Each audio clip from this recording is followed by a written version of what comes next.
Rome celebrated as if history itself had reached its final victory. The city was drunk on the noise of triumph, but beneath the celebration lay a deep, unsettled dread.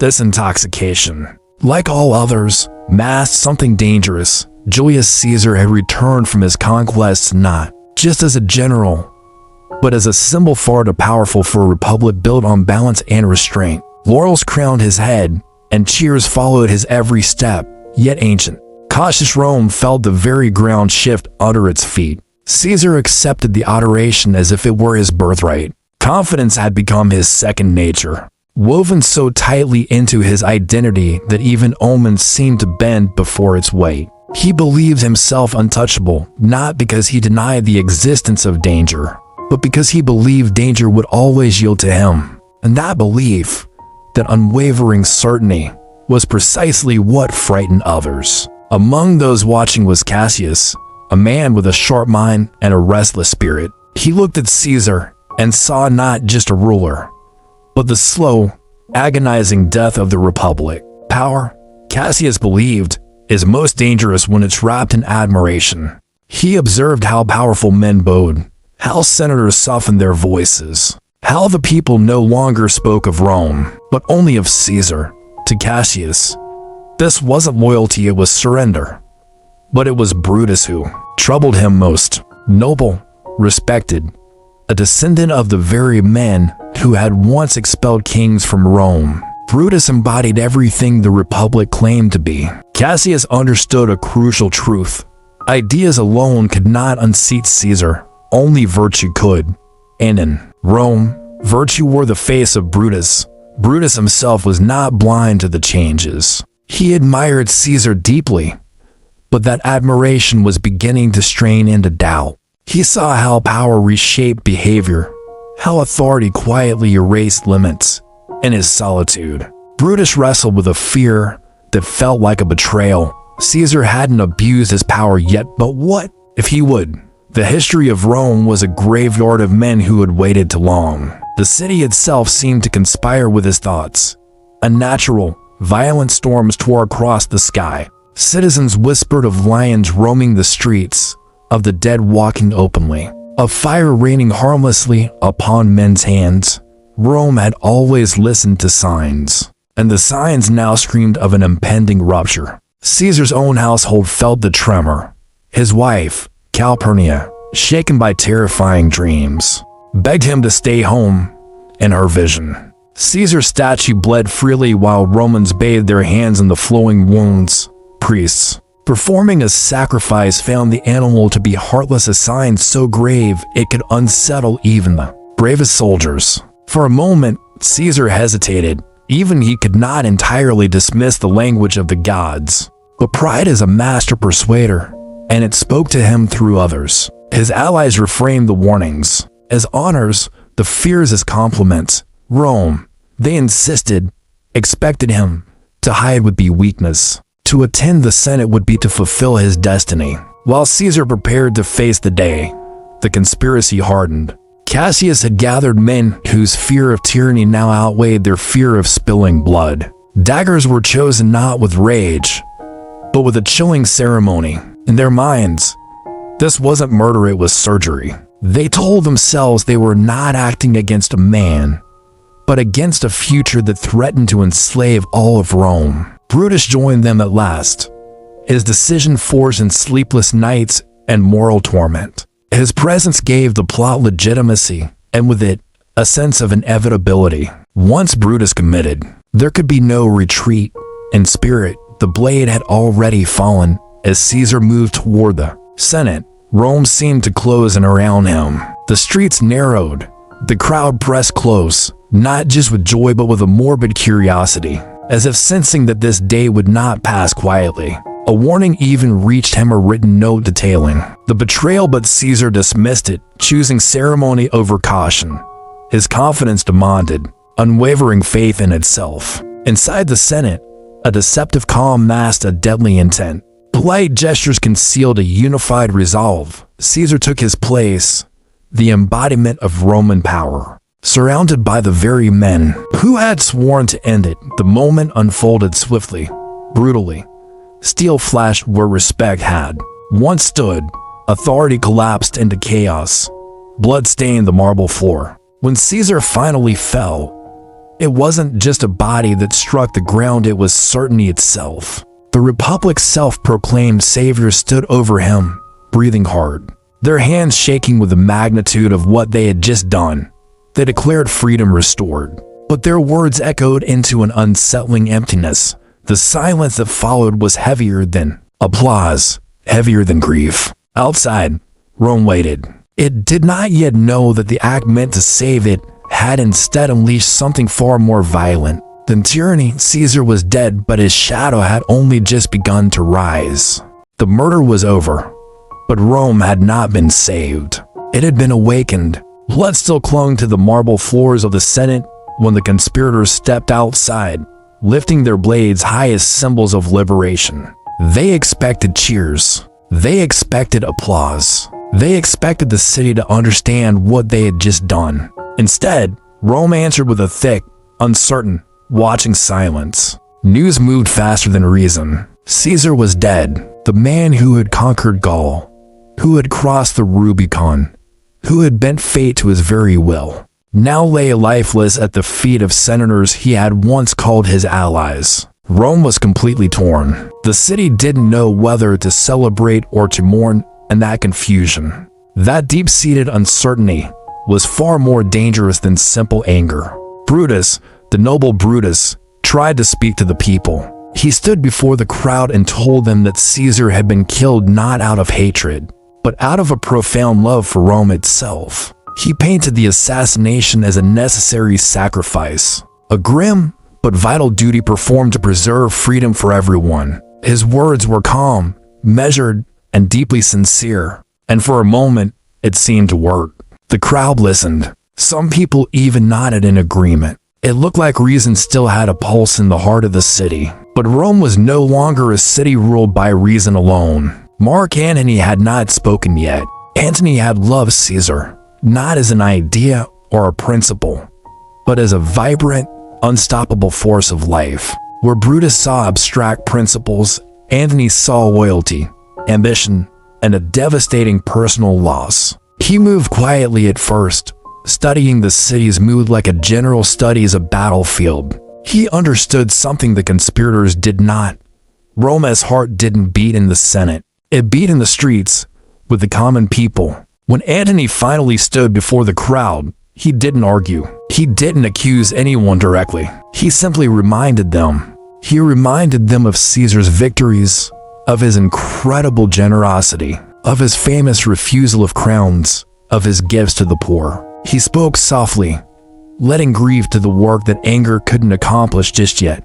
Then, he showed them Caesar's body. He showed them the wounds not as proof of some abstract justice, but as brutal evidence of betrayal. Each stab wound became a story. Each name attached to a blade became a whisper of treachery that spread through the crowd. The mood shifted. Murmurs turned into cries. Confusion hardened into a white-hot fury. By the time Antony finished speaking, Rome was no longer undecided.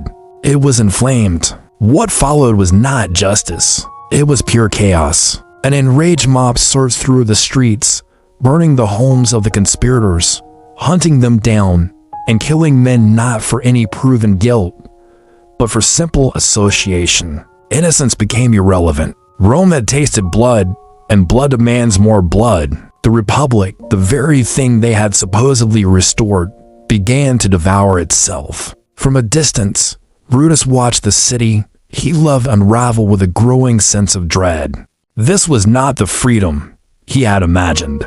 The people he had trusted to think for themselves were now acting on raw instinct alone. The Senate had lost all control, and the streets had seized power. Cassius, his fellow conspirator, felt it too, though he masked his fear with a show of defiance.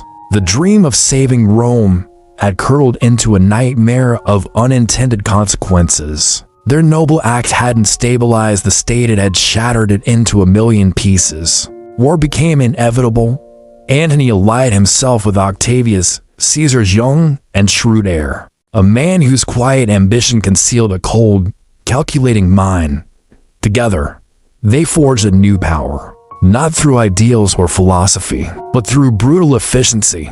Lists were drawn up, names of men and women marked for death. Friends, enemies, neutrals, it no longer mattered. In this new Rome, survival required absolute dominance. The city entered an age of proscriptions, where the Republic fed on its own citizens. Brutus and Cassius fled, gathering their forces in the east. Once respected senators, they were now generals on the run. Once philosophers, they were now men of steel and command. But doubt traveled with them like a persistent shadow. Cassius began to question Brutus's famous mercy, seeing it as a weakness. Brutus, in turn, began to question his own judgment, wondering if he had made a terrible mistake. The very ideals that had once united them now threatened to tear them apart. The night before the final battle, the psychological weight became almost unbearable. Brutus, sitting alone in his tent, was forced to confront the true cost of his choice. Sleep abandoned him, and in its place, something darker emerged. The ghost of Caesar appeared, not roaring, not vengeful, but calm and inevitable. The apparition promised nothing except the cold certainty of fate. It would see Brutus again, it said, at Philippi. The past had not stayed buried. It was coming for him. As dawn approached, the two armies prepared for battle. The fields of Philippi waited, silent witnesses to history's next violent transformation. Brutus and Cassius weren't just fighting Antony and Octavius anymore. They were fighting the consequences of their own righteousness. Every soldier on that field carried more than just weapons. They carried doubt, fear, and the immense weight of Rome's future on their shoulders. The battle itself was violent and confused. Victory and defeat blurred into one another and the chaos of combat. Cassius, misreading the events on a different part of the battlefield and believing all was lost, chose to take his own life rather than face capture. His end came not in a moment of glory, but in a moment of despair, proof that even the strongest minds can be undone by simple uncertainty. Brutus survived longer, but survival itself became a burden.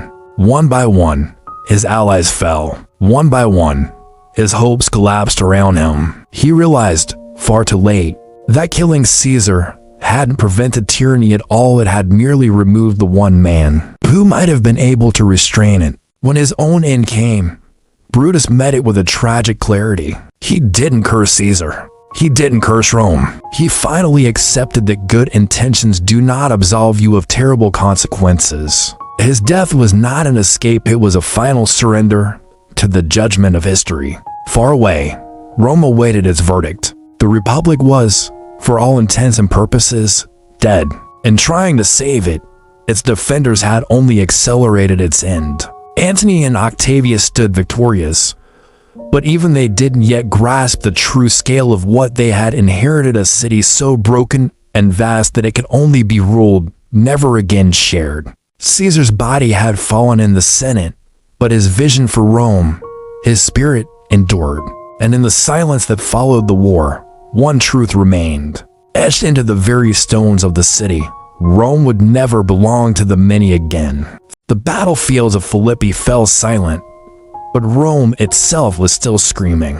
News of Brutus's death traveled slowly, carried by exhausted soldiers and fearful messengers. With him died the last illusion that the Republic could be restored. The men who had raised daggers in the Senate now lay buried beneath foreign soil, and the ideals they had sworn to protect were reduced to echoes and ashes. Mark Antony stood among the victorious forces, staring not at the horizon, but inward. He had won, but victory carried a bitter taste. Rome was his, yet it no longer resembled the city he had known. The people were obedient now, not free. The Senate still existed, but only as a shadow, moving when power commanded it to move. When Antony spoke of Brutus after his death, his voice held an unexpected reverence. He called him the noblest Roman of them all. It wasn't praise born of affection, but of understanding. Brutus alone, Antony admitted, had acted for what he believed was the common good. The others had been driven by envy. Brutus had been driven by conscience, and that made his fall all the more tragic. Yet conscience had no place in the new Rome. A younger, quieter figure watched carefully. Octavius, heir to Caesar, learned from every mistake, every excess, every display of emotion. Where Antony ruled through presence and passion, Octavius ruled through patience and calculation.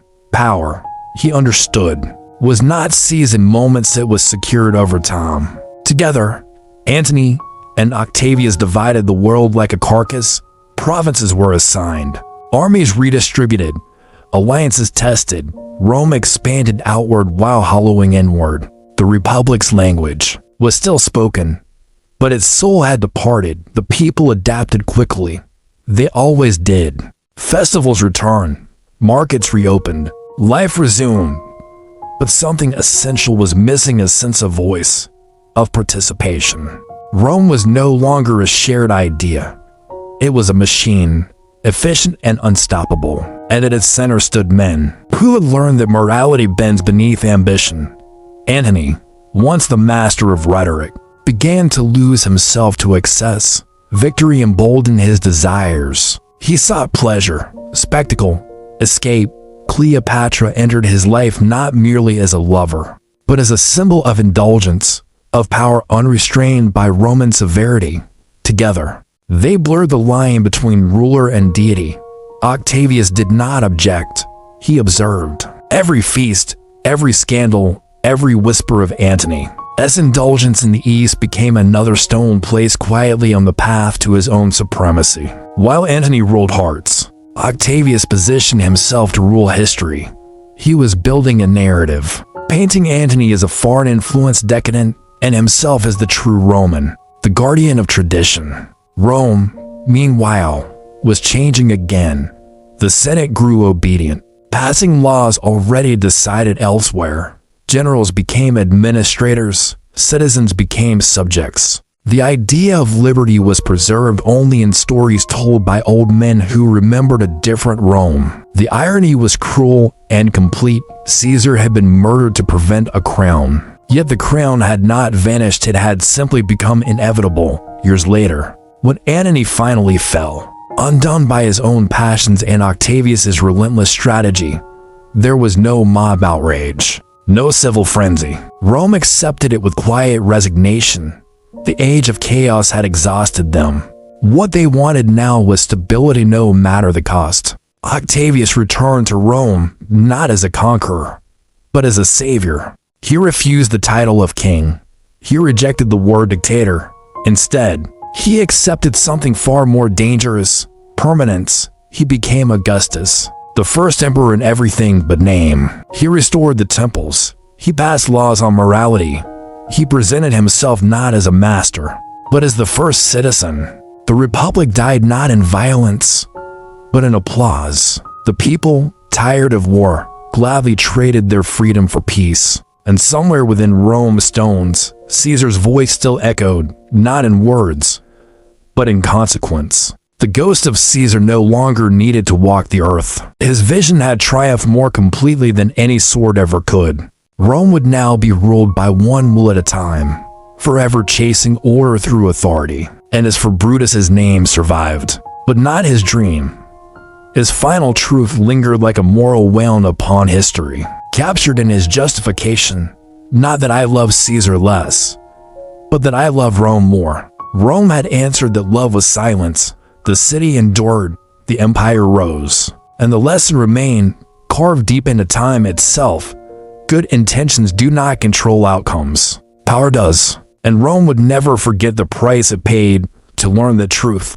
Thank you for watching. If you found the story of Rome's transformation compelling, please hit the like button and subscribe for more deep dives into the pivotal moments that shaped our world.